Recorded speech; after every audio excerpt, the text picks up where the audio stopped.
saddled up my shoes, headed out at dawn. Yeah, I saddled up my shoes, headed out at dawn. Ain't no place gonna hold me when the road keeps rolling on.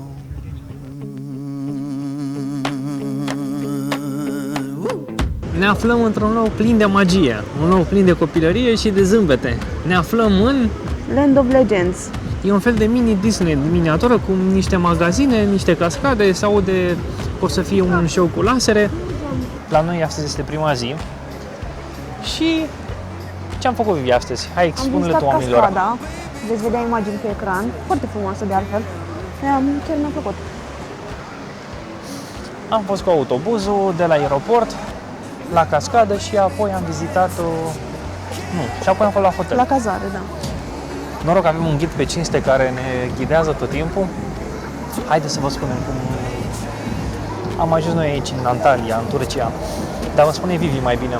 Ce a cumpărat, cum a cumpărat?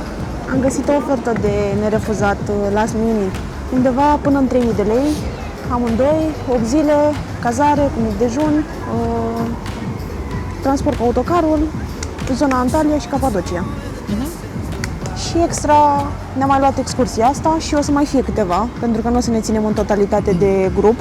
O să închiriem probabil și mașină spre sfârșitul săptămânii.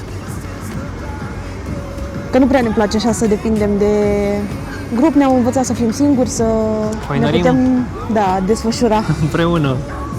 Și eu zic că o să fie un Paște fericit. Frumos. Da.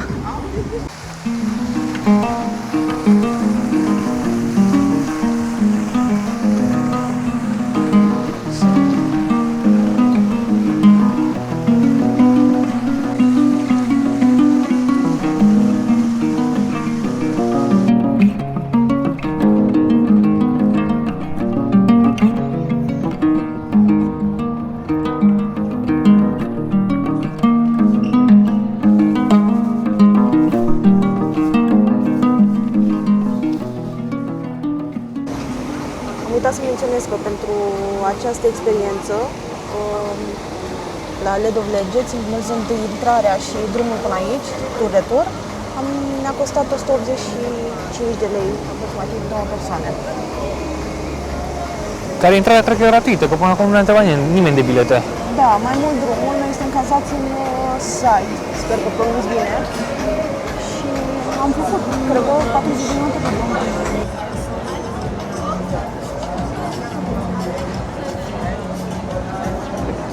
Cu așa priveliște să tot mâncăm. Ne-am dat acum comandă la Usta Donerci. Vedem acum ce o să ne vină. Am dat 63 de lei amândoi. Dar mie mi-e o poftă de doner. Mie e o poftă de doner, cum nu o să vă vină să credeți. Noi azi nu prea am mâncat pentru că ne-am făcut. Am mâncat de dimineață ceva așa pe fugă când am plecat de acasă, de fapt în mașină. Și s-a făcut ora 20. N-am mâncat cam de vreo 12 ore. Am încercat noi să păcălim foamea cu apă cu ciocolată, dar nu prea am reușit.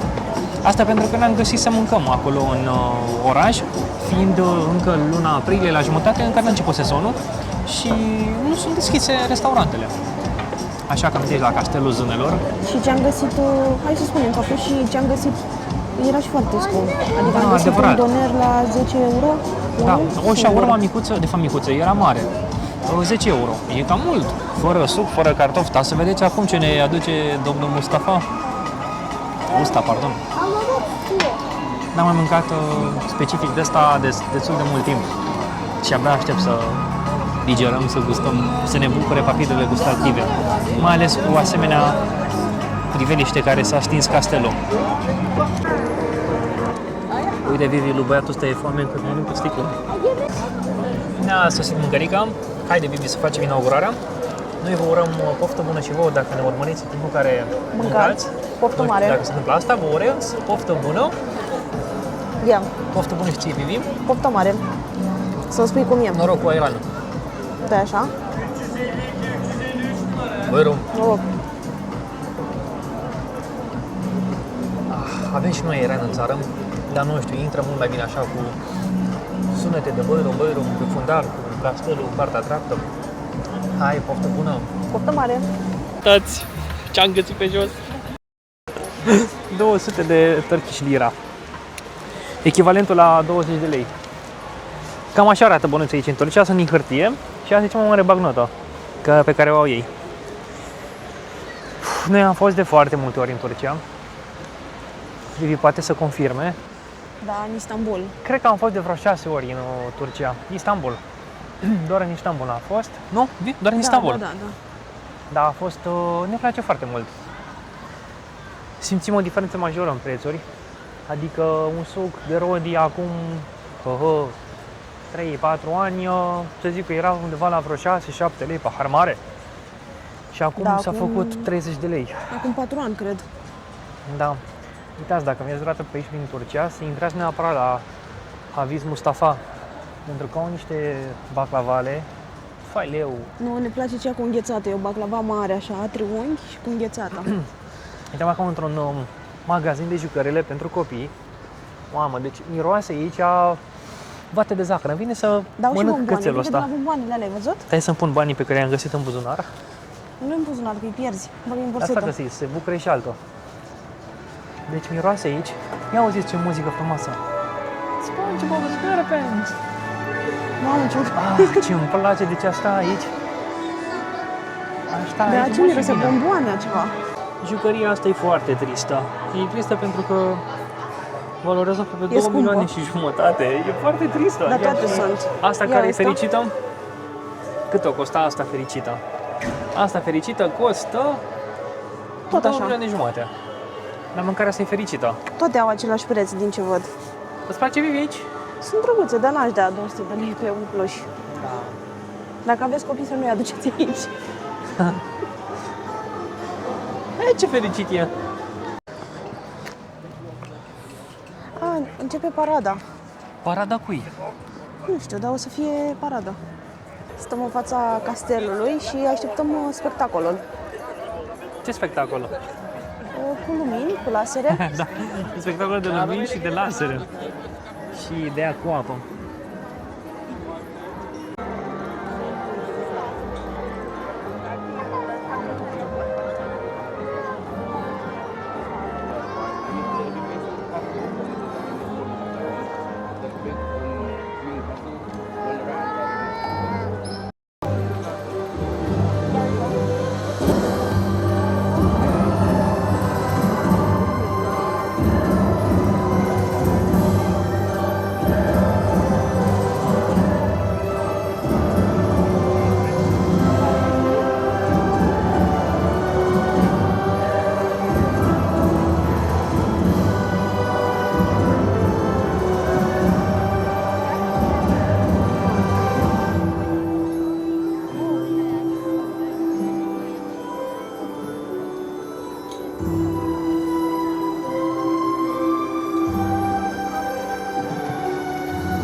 Tocmai aici am văzut un super spectacol de acrobație, de dans și de bucurie, de veselie.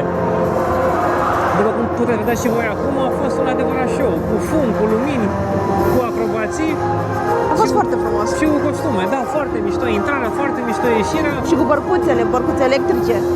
Aici s-a lăsat puțin frigul, m-a păcălit Vivi că o să fie 26 de grade. Cred că sunt 16 și mi-e cam frig, mi-a înghețat nasul. Credeam că îți dădeam nasul roșu. Săptămâna viitoare o să fie 26.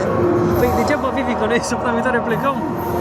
Și Păi- unde o să mergem, o să fie gheață. Așa ne-a zis doamna ghid. E, Vom vedea, mie deja mi-e frig, deci asta e cea mai groasă haină pe care o am eu. Am tricouri și nu știu dacă am cumva și o maletă. nu ai. N-am. N-ai. O să mă înghețe nasul, dar noroc că aici în Turcia găsim Haine de firmă ieftină. Bună dimineața! Bună dimineața! Este ora 10, suntem mâncați, băuți, plimbați cu autocarul și am ajuns în Konya. Suntem aici în Konya, mergem Aproape către... de Konya. Da, aproape de Konya, mergem către centrul Turciei și Către după câte Capadocia. puteți vedea, în spate este zăpadă. Munții Taurus. E foarte frig. Sunt, cred că, 7-8 grade. Da, mi-a înghețat puțin nasul, sincer. Nu știu ce să ne facem noi cu frigul ăsta, că avem doar haine scurte, că noi venim în Antalya, 26 de grade. Ajungem acum, închiriem mașină, mergem la bazare și o să fie bine. Stai calm. Ne luăm acum pături. Hai. Mi-aș lua o pufoaică. Șosete cu baloane.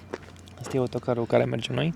O să plătim service 25 de euro de căciulă pentru Și transport. 7 euro apa. Când am intrat în autocar în prima zi, ziceau, da, este apă, la discreție, dacă vreți să luați.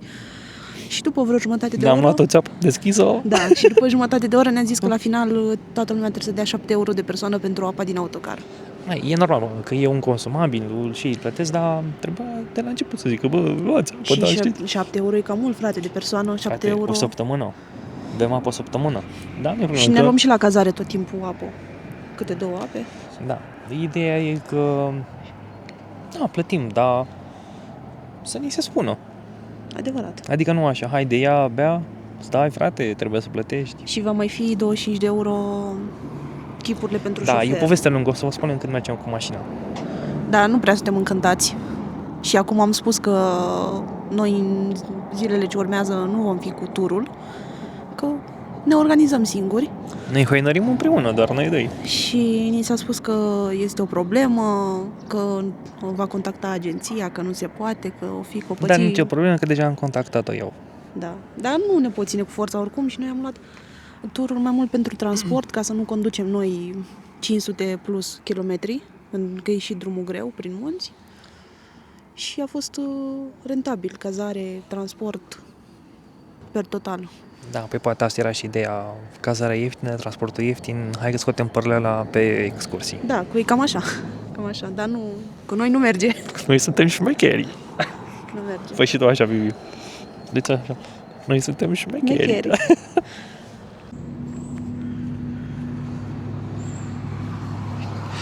Benzina în Turcia costă 6,50 lei, iar motorina 7,90 lei. Suntem la stația Soil.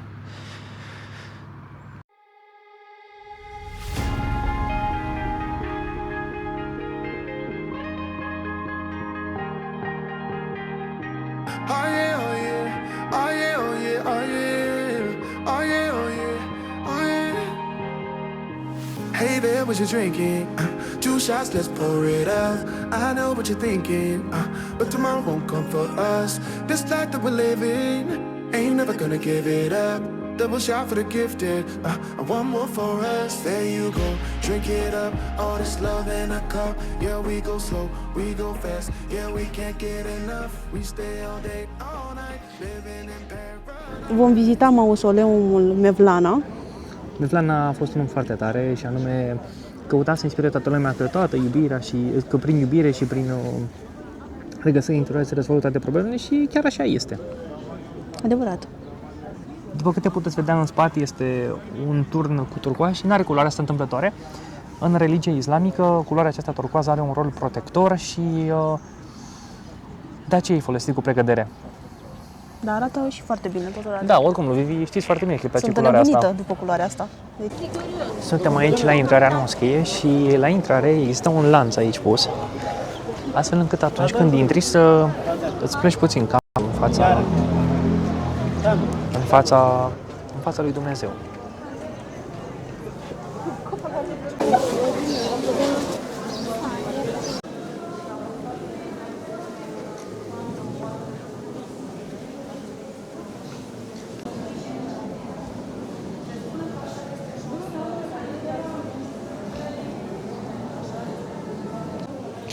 Noi acum suntem aici lângă montul lui Mevlana și e un ceas acolo care stă pe loc.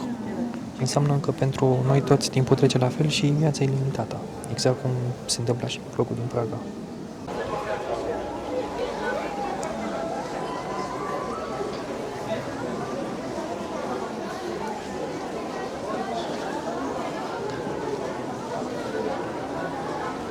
Pe aici undeva este o invitație foarte frumos formulată, vino, oricine ai fi. Chiar dacă ai greșit de 1000 de ori, profetul tot te va primi și tot vei fi primit, cum se numește aici, în mausoleu. Pentru că așa e în iubire și în dragoste. Ori de câte ori ai greși, iubirea spală toate păcatele și cu ea putem merge mai departe. Bravo! Eminescu. Pro TV. Cum lăsând deoparte partea asta stilistică în exprimare, practic omul ăsta spunea că chiar dacă greșești, vino aici în biserică, că aici O să fie bine. O să fie bine, da. Aici îți curezi păcatele și te vei regăsi, devii un om curat, bun. Tocmai ce am vizitat cel mai mare caravanserai, intrarea este 100 de lire, lăsăm numele și locația pe ecran. Practic e un han unde în trecut, pe drumul Mătesii, când veneau comercianții să transporte marfa din China până în Europa, veneau și poposeau aici. Da, maxim 30 de aveau la dispoziție absolut totul. Loc să lase animalele, loc unde să mănânce, loc unde să citească, să afle despre drum, pentru că vedeți acum pe imagini câteva cadre cu librăria, aveau baie, absolut tot ce era necesar să poată trăi, să-și poată continua drumul mai departe.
Iată că la noi s-a făcut seara, suntem în orașul Ürgüp. S-a lăsat seara, după cum spuneam. Temperatura nu e chiar așa de scăzută pe cum mă așteptam eu. Sunt vreo 10 grade, e bine. Momentan este bine. Ne-am cazat, am servit ceva, am mâncat și acum ne pregătim pentru o nouă zi. Da, s-a terminat seara, suntem cazați la Alden Hotel. O să lăsăm imaginile. E un hotel foarte frumos, nu? Da, e un hotel foarte frumos. Cred că vara sunt mai multe activități decât acum. Am văzut că au un bonfire. Au și o piscină de jur împrejurul hotelului, mă rog, nu piscină, un râu, ceva artificial, e drăguț. Uitați poze acum, că vă pun poze pe ecran, arată mișto. Am săltat noi puțin drona, dar nu prea se vede. Uitați și voi ce fel se vede. Tremură, că e întuneric. Data viitoare o să avem și noi o dronă mai bună să filmăm și noaptea. Da. Am zis să vă povestim puțin care au fost ordinea evenimentelor la noi și cum a fost toată experiența cu agenția până acum. Da. Ca să știți experiența noastră reală și să știți la ce să vă așteptați. Nu știu dacă e un caz izolat sau asta e practica. Adică nu zic nici că e bine, nici că e rău. Da, până la urmă fiecare cum decide, cum dorește. Suntem oameni mari. Da. Am luat un pachet de la o agenție, acesta fiind cu ghid. A fost pachetul până în 3.000 de lei, amândoi, incluzând zbor, transportul cu autocarul și vizita în Capadocia și în Antalya. Inclusiv transferul acesta cu Adică autocarul. pachetul ăsta conține zbor, cazare? Cu bagaje? Da, zbor cu bagaje, cazare, mic dejun, ghid în limba română și câteva atracții, nu? Da, incluse. care în mare parte erau gratuite sau foarte ieftine. Revenim și acolo. Am ajuns la București, am urcat în avion, ne-a sunat o doamnă să ne întrebe dacă ajungem la timp, ne-a zis poartă ca să nu pierdem timp, foarte drăguț. Ne-am dus, am luat biletul, ne-am urcat în avion, locuri separate, n-are nimic, am avut la ieșirea de urgență și... A fost loc mai mult la picioare și nu au mai fost mult chiar separate, că au fost măcar pe același rând. Eu am avut margini și tu mijloc. Am făcut cam o oră, 40 de minute din București până în Antalya. A fost un drum lejer. Puține turbulențe, n-am dormit, nu contează. Am aterizat, ne-am întâlnit, ne-am luat ceva timp până când am găsit cașcarabeta cu agenția noastră. Ne-a zis încă trebuie să mergem. Ne-a întâmpinat o doamnă, ne-a invitat în autobuz, ne-a întrebat cum ne cheamă. Și ne-a spus că locurile pe care le alegem se vor păstra pe tot sejurul. Ne-am urcat în autocar și am plecat către prima destinație, și anume la o cascadă care se varsă în mare. E chiar cea mare din Antalya. O să lăsăm numele pe ecran, cred că Dudum se numește. Foarte frumoasă cascada. Adică e un peisaj cum rar ne-a fost dat să vedem. A fost drăguț. Da. Și ca peisaj, sincer, mi-a plăcut foarte mult. Se văd munții, aveau și zăpadă pe ei, foarte frumoasă zona. Da, Antalya. da. Munții se unesc cu mare aproape. E un peisaj aparte. Da. Nu e foarte înghesuit orașul, cum este Istanbulul. Am plecat de la cascadă și ne-am urcat în autocar către hotel. Acolo ne-a zis doamna ghid că să ne gândim ce pachet alegem legat de masă, pentru că nu vom găsi să mâncăm. Nouă ne place să fim mai independenți, să ne găsim singuri restaurantul pe care să-l alegem. Hai, ajută-mă și tu. Da, și să descoperim locuri noi, poate locuri nu atât de turistice sau pur și simplu să ne plimbăm mai mult. Ca să Da, zic una e așa. când te lasă cineva cu autocarul, uite, plimbă-te jumătate de oră și apoi vin înapoi. Și ideea e că unde merge autocarul ăsta merg toate autocarele și automat sunt locuri foarte turistice, prețuri foarte mari și povestea poate continua. Și noi nu ne dorim acest lucru. Da. Și noi am ales să nu... În prima fază ni s-a spus doar de această masă, încă 120 de euro, 119, ceva. În toate mesele, de Asemănător? fapt, toate cinele. Toate cinele, plus încă... Nu, atât. Da, toate Atât. cinele. Da. Drept pentru care noi avem o brățară doar pentru micul dejun, care a fost foarte bun de dimineață. Da, și din abundență și de toate pentru toți. Așa. Am spus că nu dorim această cină, întrucât ne place să explorăm, să mergem, să ne plimbăm și cu siguranță vom găsi de mâncare. Da, ni s-a atras atenția de mai multe ori că o să fie foarte greu să mâncăm. Că nu o să găsim, că rămânem flămânzi, că au mai fost situații. Noi ne descurcăm. Adică într-un... Da, și uite așa ne-am luat noi excursie la Palatul Prințeselor. Am fost la Land of Legends, da, cu Get Your Guide. Foarte ok, foarte frumos. Ne-am lăsat acolo, am mâncat ceva bun, am dat, cred că 60 de lei, am ajuns acasă sătui, ne-am culcat. Am și văzut ceva frumos, oricum ne doream să vedem, a fost super. Și a doua zi, adică astăzi, am plecat către Capadocia. Da, cu autocarul. Urmând în autocar să ni se prezinte cu alte pachete. Așa, și ni s-a mai spus de încă 25 de euro de persoană pentru șofer. Nu, pentru service. Ciubuc, unde merg ei și lasă ciubuc în excursii, la restaurante când ne duce cu autocarul să mâncăm într-un loc destul de scump sau o cafea destul de scumpă. Lasă Și pentru ei șofer, niște că bănuți ni acolo. s-a spus că nu are salariu de la agenție. Și că cumva îi este oferit de acest tips Da, și una peste alta, na. sau de muzică. Noi de obicei dăm ciuburi pe unde mergem, că se bucură oamenii, cum ne bucurăm și noi de altfel când primim un tips. Dar nu ne Înseamnă place că că ni se impune, mie personal, sincer. Așa o să și noi mâine cu mașina, când luăm mașină. Ascultăm muzică de asta, mergem așa gale printre stânci, voiam să zic.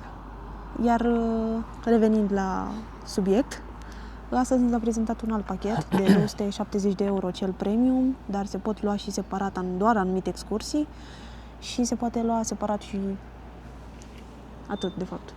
Da, ideea e că nu știu care e chestia 270 de euro cu... de persoană. Atenție, plus separat cine vrea zbor cu balonul, încă 200... 180. 180. 180? Da, 180 de euro. 180. Nu știu care e combinația cu ghizi aici în Turcia, trebuie să fie acreditat ceva de genul, se spune, e un domn aici, se spune profesorul. Și înțeleg că dânsul ne are pe noi în grijă. Nu știu cum, eu n-am semnat nimic, adică am plătit factura așa, sper să nu trăiesc probleme. Frate, poate facem probleme că spunem noi lucrurile astea acum. De ce? Ce se întâmplă? E adevărul, n-am zis nume, prenume, n-am zis nimic. Să știe și lumea la ce se aștepte, că poate mai sunt persoane ca și noi. Și de altfel noi am mai fost în Dubai, tot cu un pachet de la o agenție, altă agenție. Dar doar că pe acolo mai era o persoană, băieții tineri, care și-au luat vacanța prin agenția noastră. Știi că au zis, sunt din București, dar am luat prin compania asta, care e din Constanța. Da. Și Nu, dar vreau să zic că nu ni s-a impus nimic, am fost de capul nostru și acolo, dacă ți-aduce aminte, au fost excursii Da, opționale da. pe care unii oameni care probabil nu se descurcau, le-au luat. Noi dacă ne descurcăm și din contră ne place mai mult să Hoinărim umblăm împreună? singuri, adevărat, ne-am descurcat, e simplu. Da, și una peste alta s-au cam spărat pe noi că n-am făcut excursiile cu ei. Și când am luat pachetele supuse, ideea e că în acest pachet de 270 de euro ne-a zis din nou de cină, care cina era deja luată. Cu o seară înainte, cei care au luat încă 120 de euro, adică, nu știu, unele informații puțin așa ambigue. Și putea spune. Da, și uite, așa Și am dat o declarație pe proprie răspundere că o să plecăm, asumăm. da, toate acțiunile făcute, cu toate că eu nu am semnat nimic că sunt aici. Adică, Da, chiar am vrut să zic că ni s-a zis că, nu, că ne are în grijă și mă simt de parcă aș fi la grădiniță, sincer. Și stă doamna profesoară ca să nu plec din curtea școlii sau...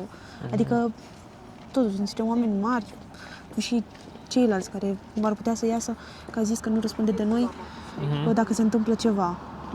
Pot anumite persoane din grup să iasă aici, să se plimbe în sat și să se întâmple ceva. Da. Adică și cam asta în mare. Ca și excursii au fost... noi nu am luat nici pachetul cu cina de seară și ne-am și descurcat. nu că ne-am descurcat. Noi am mers acolo, în Valea Prințeselor, cum a zis și Vivi, un Land of Legends. Pentru că ne-am dorit și pentru că ne-a plăcut. Adică Da. Oricum ne descurcam. Găsisem un număr de delivery, adică luam un taxi până opțiuni în centru. Opțiuni sunt. Ideea e să vrei și să fii deschis și trebuie să fii conștient cumva că toate chestiile astea au și de câștigat. Și ni s-a și spus în față că Da, că nu Nu e am- etic că nu luăm pachete cu ei. da, și că adică cumva că ei sunt doar de transfer și că noi am plătit prețul care s-au dus cumva la agenție și că noi nu luăm pachete din care ei și-ar păstra o anumită sumă, ca să zic așa. Noi ne așteptam să plătim un bilet aici la mausoleum unde am fost, dar surprinzător era gratis. Noi știam că nu beneficiem de intrarea la obiective. Pentru că nu am luat pachetul cu cina. Da, că și acolo chiar era mă uitam, de unde să iau bilet de aici? Poate vezi că nu putem să intrăm și mai bine luam și noi eu pachetul ales de pachetul ei. standard. Dar, de fapt, era accesul gratuit. Da, iar la... Da, la hanul acela frumos, Da. unde veneau în trecut oamenii pe Valea Mătăsii drumul Mătăsii, pardon, să se odihnească. Au 10 lei. 100 de tot chestii era, 10 lei. de persoană. Deci o nimică toată. Da, uneori e mai bine să-ți asumi anumite riscuri, să le numim așa, cu toate că nu o să le să fii puțin sceptic. Și chiar și astăzi am mâncat cu 29 de lei amândoi, adică Eu v-aș recomanda, așa, în viață, să fiți și voi sceptic, așa, cât de cât. Măcar puțin, să ai un gram de scepticism atunci când vorbește cineva cu tine. Să nu, dar stai că poate n-are dreptate, poate nu e chiar așa. Chiar și asupra ceea ce vă spunem noi, să fiți sceptici. Poate că ce v-am spus noi acum este o manipulare totală, o minciună. Nu, trebuie nu e să așa. verificați. Da, Nu, verificați. Asta este experiența noastră pe care am avut-o. Sperăm să nu mai fie... Da, deci ne-am lepădat de grup. Grupul s-a lepădat de noi. Vă mulțumim foarte mult că ne-ați urmărit și astăzi, că ați stat alături de noi. Și mâine va fi o zi plină de aventură, luăm mașină și o să cutreierăm toate văile astea frumoase. Și cred că va fi ceva inedit. Așadar, stați alături de noi. Vă urăm sărbători călduroase, pentru că a venit Paștele, și să ne revedem cu bine curând. Sărbători fericite!